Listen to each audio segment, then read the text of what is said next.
Hey, hi, hello. Welcome to my channel. This is Anjali.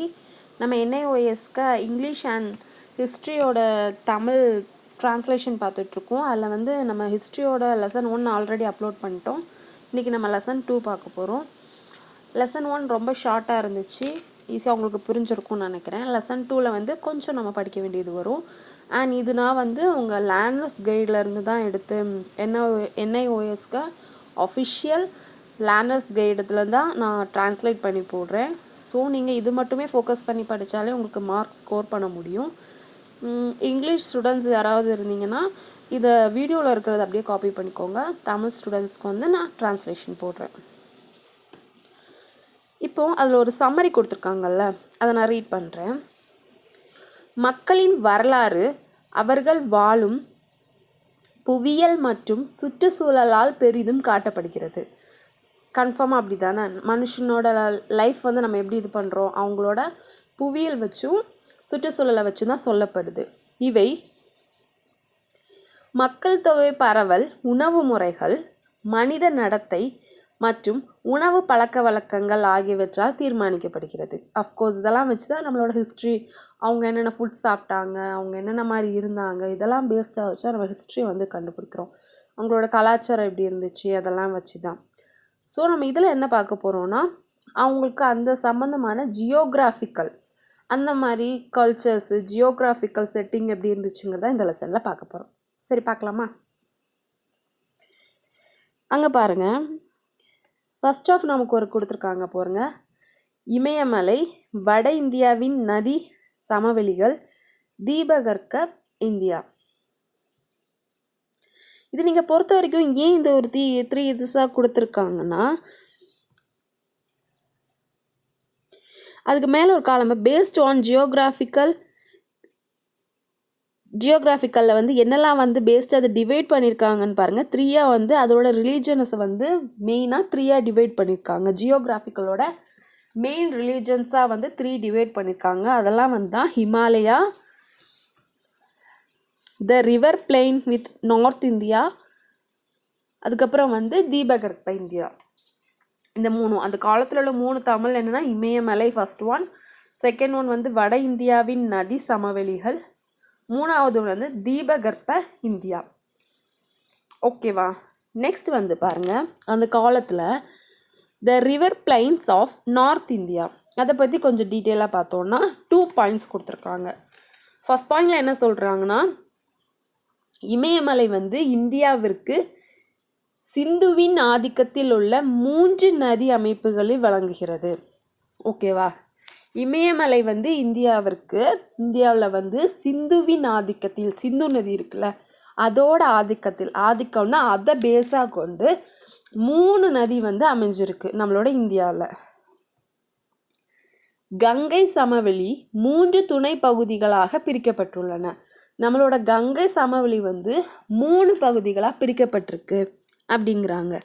அந்த 3 பிரிவுகள் என்னென்னா, மேல், நடு, கீழ். கங்கை சமவெளியை வந்து 3ஆக பிரிச்சிருக்காங்க. மேல், நடு, கீழ். இதில் போட்டிருக்கு பார்த்தீங்களா, அப்பர், மிடில், லோவர். எதை பிரிச்சிருக்காங்க? கங்கை சமவெளியை. நெக்ஸ்ட் பாருங்க, த ஹிமாலயாஸ். இமயமலை உலகின் மிகப்பெரிய மற்றும் மிக உயரமான மலைத்தொடர். அஃப்கோர்ஸ் நம்ம வந்து இதோட சின்ன கிளாஸில் படிச்சிருந்திருப்போம். பெரிய மலைத்தொடர் எது அண்ட் உயரமான மலைத்தொடரும் எதுனா நம்மளோட இமயமலை. நெக்ஸ்ட் பாருங்க, இவை தோராயமாக 2400 கிலோமீட்டர் நீளம் கொண்டவை. இந்த மாதிரி நம்பர்ஸில் வரதெல்லாம் ரொம்ப மைண்டில் கவனமாக வச்சுக்கோங்க. இமயமலையின் நீளம் 2400 கிலோமீட்டர். நெக்ஸ்ட் பாயிண்ட் பாருங்க, வடமேற்கு திசையில் உடைந்த இமயமலை தொடர்கள் இந்திய சமவெளிகளை ஈரான் மற்றும் மத்திய ஆசியாவுடன் ஆப்கானிஸ்தான் வழியிலாக இணைக்கும் முக்கிய பாதைகளை கொண்டுள்ளன. அதாவது வடமேற்கு திசையில் வந்து உடைந்த இமயமலை தொடர்கள் வந்து என்னன்னா, இந்திய சமவெளிகளில் ஈரானையும் மத்திய ஆசியாவுடன் ஆப்கானிஸ்தானையும் வலிக்கும், அதாவது அவங்க 2 பேருமே இணைக்கும் ஒரு முக்கிய பாதையாக உள்ளது. அதாவது இமயமலை வந்து ஒரு பெஸ்ட்டாக ஒரு உடஞ்சிருச்சு. அந்த தொடர்கள் வந்து எதுக்கு யூஸ்ஃபுல்லாக இருந்துச்சுன்னா இந்திய சமவெளிகளையும் ஈரானையும் இணைக்கிறதுக்கு யூஸ் ஆச்சு. நெக்ஸ்ட்டு வந்து மத்திய ஆசியாவுடன் ஆப்கானிஸ்தானை இணைக்கிறதுக்கு யூஸ் ஆச்சு. ஓகேவா?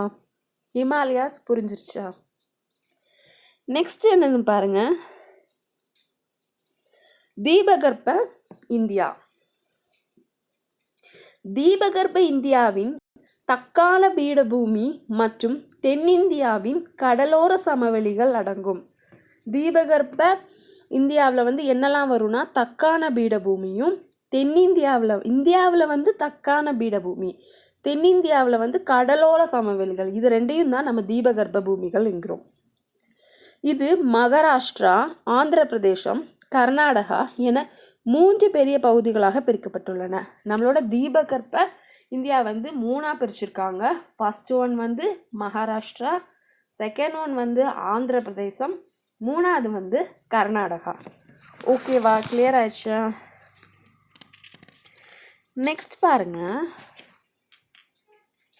Next influence of environment. அதில் ஒரு 5 பாயிண்ட் இருக்குது. ஃபர்ஸ்ட் பாயிண்ட் என்னன்னு பாருங்க, சுற்றுச்சூழலில் முக்கியமாக காலநிலை, நிலப்பரப்பு, ஆறுகள், தாவர வகைகள் மற்றும் விலங்குகள் போன்ற கூறுகள் உள்ளன.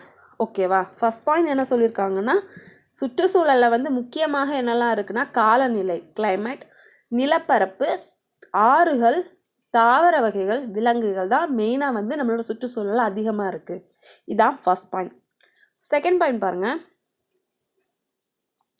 இது அந்த இன்ட்ரோ கொடுத்துருக்காங்கல்ல, அது ஃபர்ஸ்ட் பாயிண்ட் பாருங்கள், எந்த ஒரு மக்கள் குடியேறுவது அதன் சுற்றுச்சூழல் நிலைமையை பொறுத்தது. அதாவது எந்த ஒரு இடத்துக்கும் ஒரு மக்கள் வந்து குடியேறுறாங்க, ஒரு இடத்துக்கு இடம் மாறுறாங்க, அந்த இடத்தோட சுற்றுச்சூழலை பொறுத்து தான் அவங்க மாறுவாங்க. அங்கே வந்து சூழல் எப்படி இருக்குது, இப்போ விவசாயம் பண்ணுறவங்களா இருந்தால் அங்கே நிலம் எப்படி இருக்குது, மண் எப்படி இருக்குது, நீர் வசதி இருக்கா, அப்படி எல்லாம் பார்த்து ஒரு சுற்றுச்சூழலை பார்த்து தான் ஒரு மக்கள் வந்து குடியேற்றம் செய்வாங்க. அரை வறண்ட பகுதி மக்களுக்கு குடியேற்ற நோக்கத்திற்காக சாதகமாக உள்ளது. அரை வறண்ட பகுதி அதாவது ரொம்ப ட்ரையும் இல்லாமல் ரொம்ப வாட்டரியும் இல்லாமல், அதிகத்துக்கு அளவு தண்ணி இருந்தால் அங்கேயும் மக்கள் வாழ முடியாது, ரொம்ப ட்ரையாகி வறண்டு போயிருந்தால் அங்கேயும் மக்கள் வாழ முடியாது. ஸோ இது ரெண்டுமே பேலன்ஸ் பண்ணுற மாதிரி ஒரு இடம் தான் மக்களுக்கு வாழ ரொம்பவே யூஸ்ஃபுல்லாக இருக்கும். அப்படிப்பட்ட இடத்த தான் நிறைய மக்கள் சூஸ் பண்ணுறாங்க அப்படிங்கிறாங்க. தேர்ட் பாயிண்ட் பாருங்கள், சுற்றுச்சூழல் நிலைமையை ஒரு பலத்திறமையும் தீர்மானிக்கிறது. அதாவது சுற்றுச்சூழலோட நிலைமையை வந்து பலத்திறமையும் ஒரு சுற்றுச்சூழலை நம்ம சூஸ் பண்ணுறதுக்கு வந்து வளத்தோட திறன், அந்த சொன்னோம்ல மண் எப்படி இருக்குது, அதில் உள்ள நமக்கு தேவையானவங்க வளங்கள் எப்படி இருக்குது, அந்த வளத்தில் வந்து நம்ம இப்போ ஒரு பயிர் வைக்கிறோம், ஒரு நெல் வைக்கிறோன்னா அது வளர்கிற ஏற்ற மாதிரி இருக்கா, இல்லை அந்த மண்ணில் வந்து எது வச்சா சூட் ஆகும், அந்த மாதிரி உள்ள திறனை வச்சு தான் நிறைய மக்கள் ஒவ்வொரு பிளேஸை சூஸ் பண்ணுறாங்க அப்படிங்கிறாங்க. வாழ்வாதார முறையும் சுற்றுச்சூழல் நிலைமைகளால் பாதிக்கப்படுகிறது. நம்மளோட வாழ்வாதாரம், அதாவது நம்ம வாழ்கிற ஒரு இடம் வந்து சுற்றுச்சூழல் நிலைமையால் பாதிக்கப்படும். கண்டிப்பாக அப்படி தானே. இப்போ நம்ம ஒரு இடத்துல வாழ்ந்துக்கிட்டு இருக்கோன்னா அந்த இடத்துல வந்து சுற்றுச்சூழல் சரியில்லாத பட்சத்தில் அந்த இடத்துல வந்து நம்மளால் வந்து என்ன பண்ண முடியாது, நம்ம லைஃப் ரன் பண்ண முடியாது. இப்போ ஒரு இடத்துல இருக்கோன்னு வைங்களேன், அதிகமாக தண்ணி இருக்கிற இடம்னு வைங்க, ஒரு சின்னதாக ஒரு மழை பெஞ்சாலே வீட்டுக்குள்ளே தண்ணி ஏறும். அதாவது ஓவராக தண்ணி இருக்கிற இடத்துலையும் நம்மளால் இருக்க முடியாது, தண்ணியே இல்லாத இடத்துலையும் இருக்க முடியாது. ஸோ நம்ம இருக்கிற ஒரு இடத்த சுற்றுச்சூழல் வந்து ரொம்ப மெயினாக வந்து டிசைட் பண்ணுது. இதுதான் அந்த 4 பாயிண்ட்ஸ். நெக்ஸ்ட் என்னன்னு பாருங்கள், ப்ரீ ஹிஸ்டாரிக் கல்ச்சர், வரலாற்றுக்கு முந்தைய கலாச்சாரங்கள். பார்க்கலாமா? வரலாற்றுக்கு முந்தைய காலம் என்பது நமது பண்டைய கடந்த காலகட்டம். ஓகேவா? அதாவது ப்ரீ ஹிஸ்டாரிக்கல் கல்ச்சர்னால் என்னென்னா பண்டைய காலகட்டம். ஓகேவா? அதற்கான பதிவுகள் நம்மிடம் இல்லை, அதுக்கான எந்த ப்ரூஃப்ஸும் நம்மிடம் இல்லை அப்படிங்கிறாங்க. பல்வேறு வகையான கருவிகள் மற்றும் நுட்பங்களின் அடிப்படையில் வரலாற்றுக்கு முந்தைய காலத்தில் மனித வளர்ச்சியின் நிலைகள் பின்வருமாறு. ஓகேவா? இதோட நிலைகள் வந்து தான் கீழே சொல்கிறாங்க. ஓகேவா? அதோட பக்காவான ப்ரூஃப் எல்லாம் இல்லை, பட் வந்து அது இப்படி இருந்திருக்கலாங்கிற மாதிரி ஒரு விஷயத்த பின்னாடி சொல்கிறாங்க. நான் ஏன் இது வந்து தமிழ் அப்படியே ரீட் பண்ணுறேன்னா, நீங்கள் எழுதும்போது நான் சொல்கிற அந்த லாங்குவேஜில் எழுத முடியாது, அதுக்கு சொல்கிறதுக்கு ஒரு ப்ராப்பராக எழுதணுங்கிறதுக்காக தான் அதை நான் ரீட் பண்ணுறேன். ஸோ நீங்கள் வீடியோவை ஸ்டாப் பண்ணி கூட அதை ரைட் பண்ணிக்கோங்க.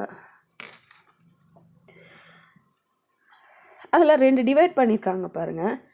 பழங்காலம் அல்லது பழைய கற்காலம், ஓல்ட் ஸ்டோனேஜ் சொல்லுவாங்கள்ல அது. டயக்ராம் போட்டிருக்காங்க பார்த்தீங்களா? அதில் வந்து ஒவ்வொரு காலகட்டத்தில் இருந்தவங்களை வந்து என்னென்ன மாதிரி டூல்ஸ், சைட்ஸ், அதுக்கப்புறம் வந்து அவங்க என்னென்ன மாதிரி பேட்டர்ன்ஸில் இது பண்ணாங்க அப்படிங்கிற மாதிரி ஒரு டயக்ராம் கொடுத்துருக்காங்க. அந்த டேபிள் காலம் பார்த்தீங்கன்னா பாருங்களேன். இந்த டேபிள் காலமும் இன்னொரு இதில் வந்து ஒரு 10 டைப்ஸ் இருக்குது. அண்ட் இதை நம்ம சொல்ல போனோன்னா இந்த வீடியோ ரொம்ப பெருசாக போகும். இந்த ஒரு டேபிள் காலத்தோடு இந்த லெசன் முடியும். ஸோ நீங்கள் இது வரைக்கும் சொன்னதை பொறுமையாக அனலைஸ் பண்ணி வச்சுக்கோங்க. நாளைக்கு இந்த டேபிள் காலம் நம்ம ஃபுல்லாக பார்க்க போகிறோம். அந்த டேபிள் காலம் நீங்கள் படித்தாலே அந்த லெசன் ஃபுல்லாகவே அனலைஸ் ஆன மாதிரி ஆயிரும். அண்ட் வந்து இது வரைக்கும் சொன்னதை நோட் பண்ணி வச்சுக்கோங்க. நான் தமிழில் ரீட் பண்ணியிருக்கேன்ல, அதை முடிஞ்சால் பாஸ் பண்ணி வச்சு எழுதி வச்சுக்கோங்க. அப்படியே எழுதி விட்டுருங்க, எக்ஸாமுக்கு நல்ல மார்க் கிடைக்கும். தேங்க்யூ. பார்ட் 2 நாளைக்கு அப்லோட் பண்ணுறேன். இதோட டேபிள் காலம் நாளைக்கு பார்க்கலாம்.